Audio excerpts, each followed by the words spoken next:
Hello my dear student, welcome back to my channel sir मैं lecturer. आज हम लोग क्लास 10 जो हमारा सामाजिक विज्ञान है ना, क्लास 10 सामाजिक विज्ञान के सभी महत्वपूर्ण लघु उत्तरीय प्रश्नों को देखेंगे। ठीक है, इससे पहले अगर आपने ऑब्जेक्टिव क्वेश्चंस का वीडियो नहीं देखा है तो मैं इस वीडियो के डिस्क्रिप्शन में लिंक दे दूंगा। सबसे पहले आप ऑब्जेक्टिव क्वेश्चंस का वीडियो देखना, फिर आप लोग ये हमारा लघु उत्तरीय प्रश्नों का वीडियो देखना है। ठीक है, इसमें हम लोग जो क्लास 10 सामाजिक विज्ञान है पूरे बुक के मतलब पूरे बुक का एक ही वीडियो में सारे लघु उत्तरीय प्रश्नों को देखेंगे। तो आज का ये वीडियो लास्ट तक जरूर देखना और पेपर में जाकर आप धुआं उड़ा दो, एक भी क्वेश्चन छोड़कर नहीं आना, पेपर में धुआं उड़ा देना है। ठीक है, बोर्ड एग्जाम में 100% आएगा वो क्वेश्चन आज की इस वीडियो में मैं आप लोगों को बताने वाला हूं। तो आपसे रिक्वेस्ट है आज के इस वीडियो को लाइक शेयर एंड सब्सक्राइब कर देना। बहुत ज्यादा मेहनत किया जा रहा है आप लोगों के लिए, तो इस वीडियो को सारे स्टूडेंट दिल से एक लाइक कर देना। ठीक है, पहला प्रश्न देखो बच्चों, यूरोप में राष्ट्रवाद चैप्टर से है कि जर्मनी का जो एकीकरण है उसकी प्रक्रिया का संक्षेप में आपको पता लगाना है। संक्षेप में अच्छे से आंसर देना है, ज़्यादा बड़ा नहीं देना है। 4 नंबर का क्वेश्चन आएगा तो थोड़ा अच्छे से आंसर देना। ओके, तो देखो सबसे पहले आपको जर्मनी का एकीकरण का अच्छे से लिखना है जो मैं बता रहा हूँ। ऐसे राष्ट्रवादी भावनाएं जो है मध्यवर्गीय जर्मन लोगों में काफ़ी व्याप्त थी। जो राष्ट्रवादी भावनाएं हैं, क्योंकि भाई मध्यवर्गीय लोगों को ही ज़्यादा कठोर चीज़ें दिया जाता है, तो जो राष्ट्रवादी भावनाएं हैं वो मध्यवर्गीय जर्मन लोगों में काफ़ी ज़्यादा व्याप्त थी। और उन्होंने 1848 में जर्मन महासंघ के विभिन्न इलाकों को जोड़कर एक निर्वाचित संसद द्वारा शासित राष्ट्र राज्य बनाने का प्रयास किया। मतलब वो एक नए चीज़ करना चाहते थे, सारे इलाकों को जोड़कर एक निर्वाचित संसद द्वारा शासित राष्ट्र राज्य बनाने का प्रयास किया था। मगर इस पहल को राजाशाही और फौज की ताकत ने मिलकर दबा दिया। लेकिन ये जो पहल है, ये जो समय है, इस चीज़ को राजाशाही थे और जो फौज की ताकत है उन सब ने मिलकर दबा दिया कि इस चीज़ को आगे ना जाने तो इनको यही दबा देते हैं। उनका प्रसा के बड़े भूस्वामियों ने भी समर्थन किया। भाई वो राजा हैं तो उनका बड़े बड़े भूस्वामी बड़े बड़े लोग समर्थन करेंगे ही, क्योंकि राजा जिसका समय होता है ना, जिसके पास पैसा होता है उसी के तरफ सारे लोग होते हैं। तो इनका समर्थन सभी लोगों ने किया, परसा के बड़े बड़े भूस्वामियों ने किया इनका समर्थन। ठीक है, और उसके बाद परसा ने राष्ट्रीय एकीकरण के आंदोलन का नेतृत्व संभाल लिया। उसके बाद जो परसा ने राष्ट्रीय एकीकरण के आंदोलन का नेतृत्व संभाल लिया, मतलब आंदोलन करना चाहे तो उसका जो मुख्यमंत्री था, उसका मुख्यमंत्री ऑटोवान बिस्मार्क। कौन था? ऑटोवान बिस्मार्क इस प्रक्रिया का जनक था। जर्मनी का एकीकरण का जनक कौन है? ऑटोवान बिस्मार्क है, याद रखना, ऑब्जेक्टिव में पूछा जाता है। ठीक है, और जिसने परसा की सेना और नौकरशाही की मदद ली, जो परसा की सेना है और जो नौकरशाही है उनकी मदद ली। और 7 वर्ष के दौरान ऑस्ट्रिया, डेनमार्क और फ्रांस, जो ऑस्ट्रिया है, डेनमार्क है और फ्रांस है, तीनों युद्धों में परसा की जीत हुई। जो तीनों युद्धों में किसकी जीत हुई? परसा की जीत हुई। और 1871 में परसा के राजा विलियम प्रथम को जर्मनी का सम्राट घोषित किया गया और 1871 में जर्मनी का एकीकरण हुआ। 1871 में जर्मनी का एकीकरण हुआ, याद रखना। तो ये हमारा पूरा जर्मनी का एकीकरण हो गया। अगर बोर्ड एग्जाम में आए बस इतना लिख देना, 1 नंबर आपका बोर्ड एग्जाम में नहीं कटेगा, क्योंकि ये बहुत ज़्यादा इंपॉर्टेंट है। तो जर्मनी का एकीकरण आप लोगों को लिखना है बस इतना ही कि राष्ट्रवादी भावनाएं जो है मध्यवर्गीय जर्मन लोगों में काफ़ी ज़्यादा व्याप्त थी और उन्होंने 1848 में जर्मन महासंघ के विभिन्न इलाकों को जोड़कर एक निर्वाचित संसद द्वारा शासित राष्ट्र राज्य बनाने का प्रयास किया था। मगर इस पहल को राजाशाही और फौज की ताकत ने मिलकर दबा दिया और उनका परसा के बड़े भूस्वामियों ने भी समर्थन किया। उसके बाद परसा ने राष्ट्रीय एकीकरण के आंदोलन का नेतृत्व संभाल लिया। उसका मुख्यमंत्री ऑटोवान बिस्मार्क था, इस प्रक्रिया का जनक था, जिसने परसा की सेना और नौकरशाही की मदद ली। और 7 वर्ष के दौरान ऑस्ट्रिया, डेनमार्क और फ्रांस ने तीनों युद्धों में जीत हुई और 1871 में जर्मनी का एकीकरण हुआ। ठीक है, तो ये पहला हमारा क्वेश्चन है लघु उत्तरीय प्रश्न का, जर्मनी का एकीकरण। अब हम लोग देखते हैं दूसरा जो वेरी इंपॉर्टेंट लघु उत्तरीय प्रश्न है, बोर्ड एग्जाम के लिए जरूर तैयार करके ही बोर्ड एग्जाम में पेपर देने जाना, कि रॉलेट एक्ट क्या है। रॉलेट एक्ट का नाम सुना है, वो क्या है और उसका विरोध कैसे किया गया। जो रॉलेट एक्ट है उसका विरोध कैसे किया गया और क्या परिणाम हुआ और उसका क्या परिणाम निकला, क्या परिणाम हुआ, ये बताना है। ठीक है, तो बच्चों रॉलेट एक्ट क्या है सभी को पता है। कि रॉलेट एक्ट जो है 1919 ईस्वी, कब की बात है, 1919 ईस्वी में पारित एक ऐसा कानून था, जो 1919 ईस्वी में पारित एक ऐसा कानून था जिसमें भारतीयों पर किसी तरह के मुकदमे को चलाए बिना, जो भारतीय लोग हैं उन पर, ठीक है, उनकी बात की जा रही है, बिना किसी तरह के मुकदमे को चलाए बिना शंका के आधार पर गिरफ्तार कर 2 साल के लिए जेल में बंद किया जा सकता था। केवल शंका के आधार पर गिरफ्तार कर लिया जाता था और 2 साल के लिए, 1-2 दिन के लिए नहीं, 2 साल के लिए जेल में बंद किया जाता था, 2 साल के लिए। तो आप सोचो ये कैसा कानून था, बेकार भद्दा कानून जिसका विरोध करना ही चाहिए लोगों को, ठीक है। तो यही बताया गया है, रॉलेट एक्ट जो है 1919 में पारित एक ऐसा कानून था जिसमें भारतीयों पर किसी तरह के मुकदमे को चलाए बिना शंका के आधार पर गिरफ्तार कर 2 साल के लिए जेल में बंद किया जा सकता था। परिणाम क्या निकला कि अंग्रेजों ने राष्ट्रवादी पर दमन करना शुरू करने के शासन मार्शल लॉ कानून कर दिया और 13 अप्रैल को जलियांवाला बाग हत्याकांड हुआ। इसके कारण इतना बड़ा हत्याकांड हुआ, इसमें बहुत सारे सैनिक, बहुत सारे किसान, बहुत सारे लोग मारे गए थे। जलियांवाला बाग हत्याकांड बहुत भयानक था, कोई बहुत ज़्यादा भयानक ये जलियांवाला बाग हत्याकांड था। तो ये इसी के कारण हुआ था, रॉलेट एक्ट के कारण। विरोध क्या किया गया कि विभिन्न शहरों में रैली जुलूसों का आयोजन किया गया, रेलवे वर्क बॉक्स में कारखाना का हड़ताल चले गए, ठीक है।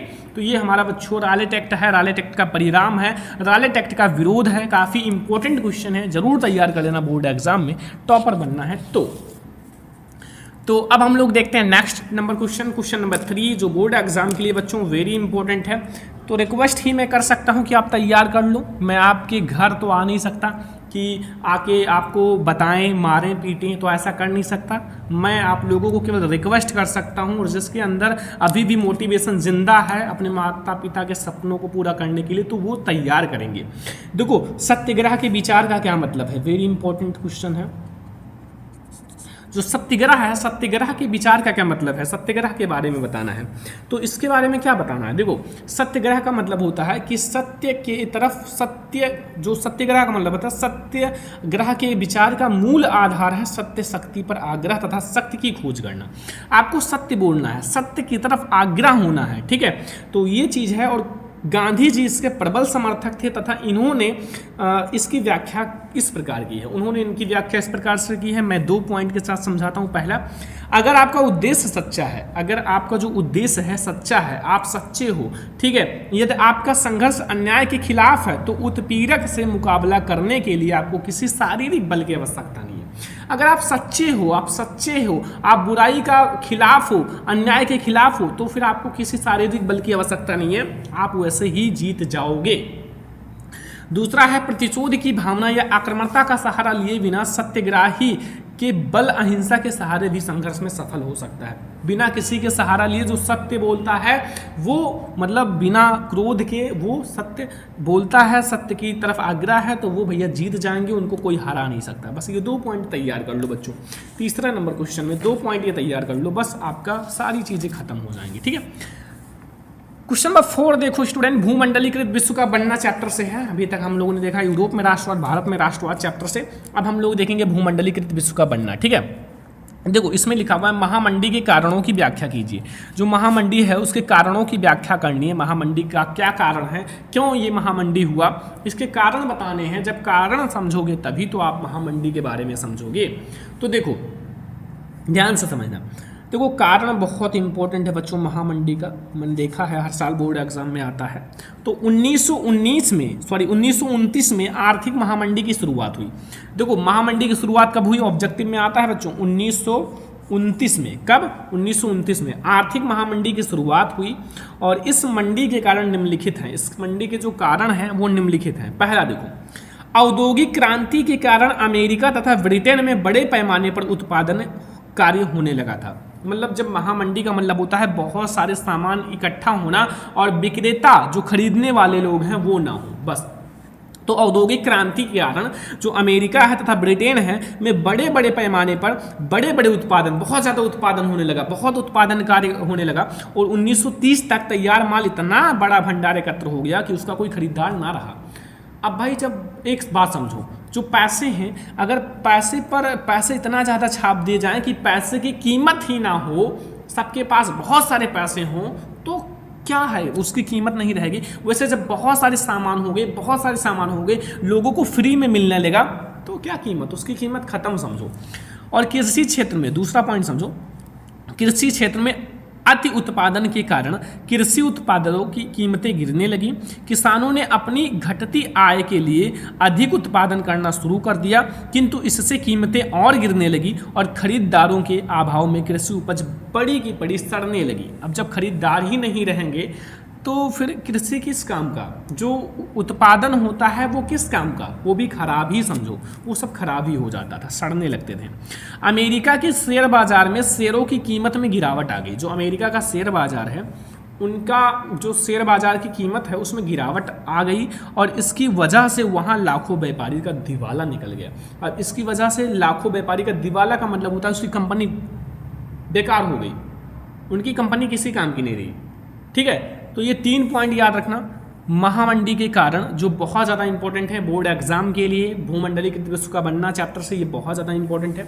तो आप लोग ये 3 पॉइंट याद रखना बस, महामंडी के कारण का ये 3 पॉइंट अगर आप याद रखोगे तो बोर्ड एग्जाम में बिल्कुल धुआं कर देगो, कुछ छोड़ कर नहीं आओगे। बोर्ड एग्जाम खुद कहेगा यार ये तो टॉपर है, ये बच्चा कितना अच्छा पढ़ता है, कितने अच्छे से लिखा है, लिखने का तरीका समझो, हैंड राइटिंग बैठाओ, अच्छे से लिखो। बोर्ड एग्जाम में पॉइंट टू पॉइंट लिखो कि एग्जामिनर एक एक पॉइंट को लिखे, चेक करे, खत्म करे। ठीक है, तो क्वेश्चन नंबर 4 समझ में आ गया। क्वेश्चन नंबर 5 की तरफ बढ़ो बच्चों। क्वेश्चन नंबर 5 अब देखो, सारे क्वेश्चन समझेंगे, एक भी क्वेश्चन छोड़ना नहीं है। आप रिक्वेस्ट करो कि आप लास्ट तक देखोगे, सारे क्वेश्चन नोट्स करोगे, समझोगे। ठीक है, देखो क्वेश्चन नंबर 5 है, प्रथम विश्व युद्ध के समय जो भारत है, भारत का औद्योगिक उत्पादन क्यों बढ़ा। जो प्रथम विश्व युद्ध है, प्रथम विश्व युद्ध के समय जो भारत का औद्योगिक उत्पादन क्यों बढ़ा बच्चों, वेरी इंपॉर्टेंट है। औद्योगिकरण का युग चैप्टर है उससे, ठीक है, न्यू चैप्टर है। तो प्रथम विश्व युद्ध के समय भारत का औद्योगिक उत्पादन बढ़ा, इसके लिए निम्नलिखित कारण उत्तरदायी थे। मतलब उनका जो उत्पादन है वो बढ़ा प्रथम विश्व युद्ध के समय, क्योंकि भाई बहुत इंपॉर्टेंट है, विश्व युद्ध था प्रथम विश्व युद्ध, तो उसमें उत्पादन बढ़ना ही चाहिए, क्योंकि विश्व युद्ध में बहुत ज़्यादा खर्चे लगेंगे, बहुत सारे परमाणु बम बहुत सारी चीज़ें लगेंगी और बहुत सारे सैनिक, सब कुछ की ज़रूरत पड़ेगी ना युद्ध करने के लिए। वैसा तो युद्ध किया नहीं जाता, तो उत्पादन भी बढ़ाना पड़ेगा युद्ध करने के लिए, अच्छे से कंपटीटर जो है, जो आपके सामने हैं, उनको हराने के लिए। तो देखो, ब्रिटिश कारखाने सेना की ज़रूरतों को पूरा करने के लिए, जो ब्रिटिश कारखाने हैं वो जो सेना है, सेना की ज़रूरतों को पूरा करने के लिए युद्ध संबंधी उत्पादन में व्यस्त थे। जो युद्ध संबंधी उत्पादन कि मतलब युद्ध लड़ना है तो उससे जो संबंधित उत्पादन है वो तो करना पड़ेगा। ठीक है, तो उसमें व्यस्त थे, इसलिए भारत में मैनचेस्टर के माल का आयात कम हो गया और भारतीय बाजारों को रातों रात एक विशाल देसी बाजार मिल गया।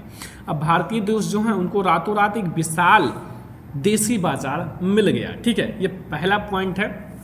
दूसरा है, भारतीय कारखानों में भी फौज के लिए जूट, बेड़ियां, फौजियों के लिए वर्दी के कपड़े, टेंट और चमड़े के जूते, घोड़े व खच्चर की जीन तथा अनेक अन्य सामान बनने लगे। अब ये सब सामान बनने लगे क्योंकि प्रथम विश्व युद्ध के दौरान ये सारी चीज़ें इंपॉर्टेंट हैं विश्व युद्ध के लिए।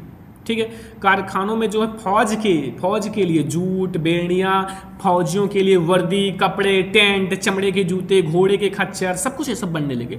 ठीक है, एंड प्रथम विश्व युद्ध में ब्रिटिश सरकार को फंसा देखकर राष्ट्रवादी नेताओं ने भी स्वदेशी चीज़ें, जो अपने देश में है, प्रयोग पर बल देना शुरू कर दिया और जिससे भारतीय उद्योगों को और अधिक बढ़ावा मिला। उसको बंद करना चाहे, दूसरे देश में ना भेजे जो अपनी स्वदेशी चीज़ें हैं, तो इससे उद्योगों में और ज़्यादा बढ़ावा मिला। तो ये 3 पॉइंट हैं बच्चों, प्रथम विश्व युद्ध के समय भारत का औद्योगिक उत्पादन क्यों बढ़ा। ये 3 पॉइंट तैयार कर लो, आप बोर्ड एग्जाम में बहुत अच्छे मार्क्स लाओगे। ये जितने लघुत्तरीय प्रश्न कंप्लीट करवा रहे हैं दिल से कंप्लीट कर लेना, क्योंकि बोर्ड एग्जाम में आपको टॉपर बनना है, 95% लाने हैं। तो ये कोई हलवा नहीं है एक रात का, इसके लिए आपको 10-10 घंटे, 12-12 घंटे पढ़ाई करना पड़ेगा। 10-10, 12-12 घंटे पढ़ाई करोगे तब आपको लगेगा कि हम टॉपर बनेंगे, वरना पढ़ाई करने वाले 24 घंटे में 20 घंटे कर रहे हैं, तो आप किस काम के जब आप 2 घंटे 3 घंटे पढ़ाई कर रहे हो, कोई काम नहीं आएगा।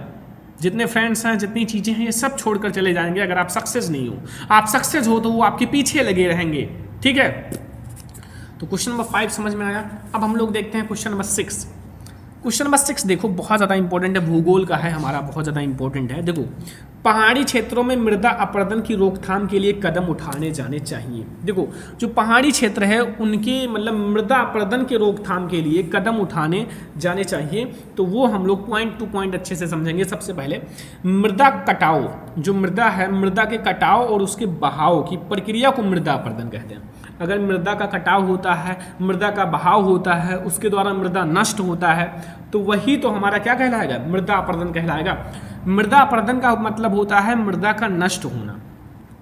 विभिन्न मानवीय तथा प्राकृतिक कारणों के कारण मृदा का अपरदन होता है। और पहाड़ी क्षेत्रों में रोकथाम, ठीक है, पहाड़ी क्षेत्रों में कैसे रोकथाम किया जाएगा। पहला, पर्वतीय ढालों पर समोच्च रेखाओं के समानांतर हल चलाने से ढाल के साथ जल का बहाव गति घटता है, इसे समोच्च जुताई कहते हैं।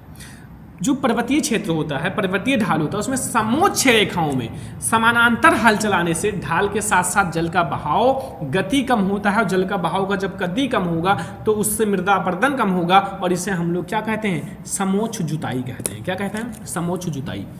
दूसरा नंबर पॉइंट है, पर्वतीय ढालों पर सीढ़ीदार खेत बनाकर अवनालिका अपरदन को रोका जा सकता है। पश्चिमी और मध्य हिमालय में सोपान अथवा सीढ़ीदार कृषि काफ़ी विकसित है। सीढ़ीदार कृषि, ठीक है, सोपान अथवा सीढ़ीदार कृषि काफ़ी अच्छी है और इससे मृदा अपरदन भी कम होता है। पर्वतीय ढालों पर बांध बनाकर जल प्रवाह का समुचित ढंग से खेती के काम में लाया जा सकता है। मृदा रोधक बांध अवनालिका के फैलाव को रोकते हैं। तो ये 3 पॉइंट्स आपको तैयार करने हैं पहाड़ी क्षेत्रों में मृदा अपरदन की रोकथाम के लिए। पहाड़ी क्षेत्रों में अगर आपको मृदा अपरदन का रोकथाम करना है तो ये 3 पॉइंट आप तैयार कर लो। वेरी इंपॉर्टेंट क्वेश्चन हैं, इसलिए मैं आपको इतने अच्छे से समझा रहा हूँ। नोट्स बनाकर आपको ऐसा कोई नहीं समझाएगा, ध्यान रखना। क्वेश्चन नंबर 7 की तरफ आ जाओ। क्वेश्चन नंबर 7 कि भारतीय कृषि की कोई 3 विशेषताएं लिखिए। जो भारतीय कृषि है उनकी कोई 3 विशेषताएं लिखनी है। तो भारतीय कृषि की 3 विशेषताएं निम्नलिखित हैं। पहला, प्रकृति पर निर्भरता। जो प्रकृति है, प्रकृति पर निर्भर होते हैं भारतीय कृषि के लोग। तो भारतीय कृषि मानसूनी वर्षा पर निर्भर करती है। जो भारतीय कृषि है वो मानसूनी वर्षा, जो मानसून वर्षा कराता है, जो भगवान वर्षा कराते हैं, उस पर निर्भर करते हैं। यही कारण है कि वर्षा की अनियमित और अनिश्चितता भारतीय कृषि की अर्थव्यवस्था को सर्वाधिक प्रभावित करता है। भाई अगर वर्षा ना हो प्राकृतिक का तो आपका कृषि नष्ट हो जाता है। आप कहोगे यार भगवान ने नष्ट कर दिया, अरे कुछ जुगाड़ बनाओ, ठीक है। अगला है कृषि की निम्न उत्पादकता। भारत में कृषि उपजों का प्रति हेक्टेयर उत्पादन अपेक्षाकृत अन्य देशों से कम है। जनसंख्या बहुत है बट उत्पादन कम है, ठीक है, ये ध्यान रखना। अगला है खनन फसलों की प्रमुखता। भारतीय कृषि में खनन फसलों की प्रमुखता रहती है क्योंकि 100 करोड़, अब तो 144-45 करोड़ जनसंख्या होगी, लेकिन इससे अधिक बताया गया तो कितना भी हो जाए, 100 करोड़ जनसंख्या से अधिक भरण पोषण के लिए ऐसा किया जाना चाहिए। अब इतनी बड़ी जनसंख्या को पोषण पालन करने के लिए तो ये सब करना ही पड़ेगा। तो ये क्वेश्चन नंबर 7 तक आपको समझ में आ गया। सारे लघु उत्तरीय प्रश्न है, कंप्लीट करके ही बोर्ड एग्जाम में जाना। अब हम लोग देखते हैं क्वेश्चन नंबर 8। यहाँ आ जाओ बच्चों। क्वेश्चन नंबर 8 आपके बोर्ड एग्जाम के लिए वेरी इंपॉर्टेंट है। देखो, ऊर्जा के परंपरागत स्रोत किसे कहते हैं। जो ऊर्जा होता है, एनर्जी होती है, उसकी परंपरागत स्रोत किसे कहते हैं। और भारत में खनिज तेल के 2 क्षेत्रों के नाम भी बताने हैं, ठीक है। तो 2 क्षेत्र का नाम भी बताना है, बहुत इंपॉर्टेंट है। देखो, ऊर्जा के स्रोत जिनका उपयोग प्राचीन काल से किया जा रहा है। जो ऊर्जा के स्रोत का मतलब होता है जिसका उपयोग हम लोग प्राचीन यानी कि पुराने काल से करते आ रहे हैं। ऊर्जा के परंपरागत स्रोत कहलाते हैं। वो क्या कहलाते हैं, ऊर्जा के परंपरागत स्रोत, जिसको हम लोग परंपरा करते आ रहे हैं। मतलब परंपरागत का मतलब होता है लगातार करते आ रहे हैं। इन स्रोतों में हमारा लकड़ी है, उपले हैं। उपले का मतलब जो कुछ होता है टाइप का, मुझे थोड़ा ये कि उपले, कोयला है, पेट्रोलियम है। देखो ये देहात में होता है, गांव में थोड़ा, गांव की चीज़ों को थोड़ा कम ही पता है हमें, ठीक है। पेट्रोलियम है, प्राकृतिक गैस है तथा विद्युत आदि सम्मिलित हैं, ठीक है, आदि सम्मिलित हैं। और भारत में जो बॉम्बे हाई और गुजरात और असम प्रमुख खनिज तेल के क्षेत्र हैं। कौन है, बॉम्बे हाई, गुजरात और असम जो हैं वो खनिज के प्रमुख क्षेत्र हैं। खनिज तेल के क्या हैं, प्रमुख क्षेत्र हैं, ठीक है। अच्छे क्षेत्र हैं जो इम्पोर्टेंट हैं। क्वेश्चन नंबर 9 बच्चों, ये वेरी इंपॉर्टेंट है। मैं आपको सारा क्वेश्चन आज ही करा दे रहा हूँ, बस आप लोग धैर्य के साथ पढ़ाई करो, मेहनत करो। जितना मेहनत करोगे उतना अच्छा आप लोग बोर्ड एग्जाम में मार्क्स लाओगे। आज आपको ये बातें अच्छी नहीं लग रही होगी, लेकिन जब बोर्ड एग्जाम देकर आओगे तो कहोगे सर जो बताए थे अगर काश में वो याद कर लेता तो आज हम एक भी क्वेश्चन छोड़कर बोर्ड एग्जाम में नहीं आते। याद करोगे, ठीक है। तो सड़क परिवहन के 3 गुण बताइए। जो सड़क परिवहन है भारत में उसके 3 गुण बताना है। तो भारत जो है विश्व के सर्वाधिक सड़क जालों देशों में से एक है। भारत में बहुत सारे सड़कें पाई जाती हैं। एक जाल है सड़क का, जैसे आप रेलवे स्टेशन पे जाओगे तो ऐसे ऐसे जाल की तरह इधर इधर इधर, समझ में नहीं आता कैसे ट्रेन जाती है, मैं भी देखा हूँ। तो भारत की विश्व सर्वाधिक सड़क जालों में से एक है और 3 गुण निम्नलिखित है। पहला, सड़क परिवहन अन्य परिवहन साधनों के उपयोग में एक कड़ी है। जो सड़क परिवहन है वो अन्य परिवहन साधनों के उपयोग में एक कड़ी है। एक कड़ी का मतलब होता है, कड़ी का मतलब जैसे एक कड़ी होता है ना, वैसे जैसे हमारा सड़कें हैं, रेलवे स्टेशन है, वायु है, समुद्री पत्तन को जोड़ती हैं। जो सड़क होता है वो अगर रेलवे स्टेशन पे जाना है तो सड़क के द्वारा ही जाओगे, वायु स्टेशन पे जाना है तो सड़क के द्वारा ही जाओगे, और हर जगह भाई सड़कों के द्वारा ही जाओगे। तो सड़क इंपॉर्टेंट है, ठीक है, भारत में बहुत ज़्यादा। और अगला देखो, दूसरा पॉइंट, सड़कों की निर्माण लागत कम है। भाई अगर सड़क की निर्माण करना है तो इसकी लागत कम है, बहुत कम है, और यह ऊबड़ खाबड़ भूभागों पर बनाई जा सकती है। जो हमारी सड़क है ये भाई ऊबड़ खाबड़ भूभागों पर भी, ऊबड़ खाबड़ उसको बराबर करके बना सकते हो, या ऊबड़ खाबड़ ऐसा ही बना सकते हो, चलने के लिए बहुत सारे लोग चलते भी हैं, ठीक है। तो ये हमारा दूसरा पॉइंट है। तीसरा पॉइंट क्या है कि यह घर घर सेवाएं उपलब्ध करवाता है। यह जो है घर घर सेवाएं उपलब्ध कराता है तथा सामान उतारने या चढ़ाने के लिए लागत अपेक्षाकृत कम है। भाई अगर इससे सड़कों के द्वारा सामान उतारोगे चढ़ाओगे 50 रुपये 100 रुपये में चढ़ा देते हैं, उतार लेते हैं, तो काफ़ी कम है और के मुकाबला काफ़ी कम है, ठीक है। तो ये क्वेश्चन नंबर 9 तक तो बहुत अच्छे से समझ में आ गया होगा सारे क्वेश्चन, ठीक है, कोई टेंशन नहीं होगा। अब क्वेश्चन नंबर 10 देखते हैं। नागरिक शास्त्र का बहुत ज़्यादा इंपॉर्टेंट क्वेश्चन है क्वेश्चन नंबर 10, और तैयार कर लेना सारे क्वेश्चन। संघवाद क्या है, इसकी विशेषताएं बतानी है क्वेश्चन नंबर 10 में बच्चों। संघवाद क्या है और इसकी विशेषताएं भी बतानी है। तो सबसे पहले आप हेडिंग डालो बच्चों, संघवाद। देखो संघवाद का मतलब होता है, संघवाद सरकार का एक प्रारूप है। प्रारूप का मतलब होता है दूसरा रूप, जिसमें सर्वोच्च सत्ता केंद्रीय प्राधिकार और उसकी विभिन्न अनुषांगिक इकाइयों के बीच बट जाती है। विशेषताएं एक एक समझ लो, 3 से 4 विशेषताएं हैं। पहला, यहाँ सरकार 2 या 2 से अधिक अस्त्रों वाली होती है। सरकार 2 या 2 से अधिक अस्त्रों वाली होती है। कहाँ? संघवाद में। कैसी होती हैं? सरकार जो होता है 2 या 2 से अधिक अस्त्रों वाली होती हैं। दूसरा है, अलग अलग स्तर की सरकारें एक ही नागरिक समूह पर शासन करती हैं। जो अलग अलग स्तर वाली सरकारें हैं, जिनकी सरकार होगी उन्हीं पर शासन करेंगी, पर कानून बनाने व कर वसूलने का प्रशासन का अपना अपना क्षेत्र अलग होता है, अपना अपना अधिकार अलग होता है, अपना अपना क्षेत्र अलग होता है, कानून बनाने या कर वसूलने का जो अधिकार है, ठीक है। तीसरा पॉइंट है, संविधान के मौलिक प्रावधानों या प्रावधानों को किसी एक स्तर की सरकारें अकेले नहीं बदल सकती। भाई सबको सलाह लेना पड़ेगा, सबसे सलाह लेना पड़ेगा, एक सरकार नहीं बदल सकती। तो संविधान के जो मौलिक प्रावधान हैं को किसी एक स्तर की सरकारें अकेले नहीं बदल सकती, मिलकर बदलना पड़ेगा सारे लोगों को, ठीक है। अगला देखो, क्योंकि एक लोग निर्णय नहीं ले सकते, ठीक है, क्योंकि एक का निर्णय हो सकता है गलत हो। तो वित्तीय स्वायत्तता निश्चित करने के लिए विभिन्न स्तर की सरकारों के लिए राजस्व के अलग अलग स्रोत निर्धारित हैं। तो ये 4 पॉइंट तैयार कर लो, बहुत है 4 पॉइंट लघुत्तरीय प्रश्न के लिए बच्चा। क्वेश्चन नंबर 10 है। अब हम लोग देखते हैं क्वेश्चन नंबर 11। क्वेश्चन नंबर 11 समझो स्टूडेंट यहाँ कि भारतीय लोकतंत्र की 3 विशेषताएं लिखिए। भारतीय लोकतंत्र जो है उसकी 3 विशेषताएं। भारतीय लोकतंत्र की मैं 3 विशेषताएं बताऊंगा। सबसे पहले भारतीय लोकतंत्र की 3 विशेषताएं इस प्रकार से हैं। पहला, सरकार का निर्माण जन निर्वाचित प्रतिनिधियों के द्वारा होता है। जो सरकार का जो निर्माण है वो जनसंख्या यानी कि लोगों के द्वारा ही होता है।